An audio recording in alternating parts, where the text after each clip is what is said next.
ধন্যবাদ জ্ঞাপন কৰিছোঁ।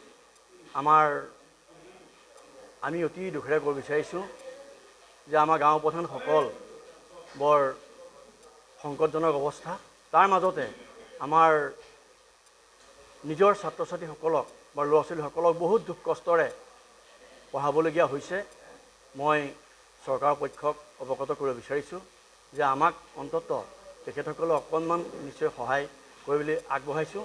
আমাৰ বহুত দুখ কষ্টৰ মাজত আমি ল'ৰা ছোৱালীক পঢ়াবলগীয়া আছে আৰু এতিয়া যিসকল ল'ৰা ছোৱালীয়ে সুখ্যাতি উত্তীৰ্ণ হৈছে আমাৰ পৰিয়ালৰ, তেখেতসকলৰ যাতে ভৱিষ্যতলৈ আৰু অকণ উন্নত পথত নিব পাৰি তাৰো আশা ৰাখিছোঁ।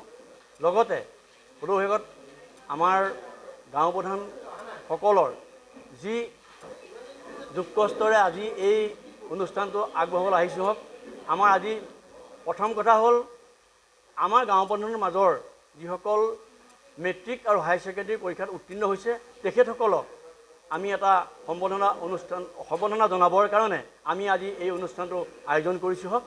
গতিকে আমাৰ দুখৰ যাতে আমাৰ বুজি পায়, আমি বহুত কষ্টৰে আমাৰ ল'ৰা ছোৱালীসকলক বহুত পঢ়াবলগীয়া হৈছে।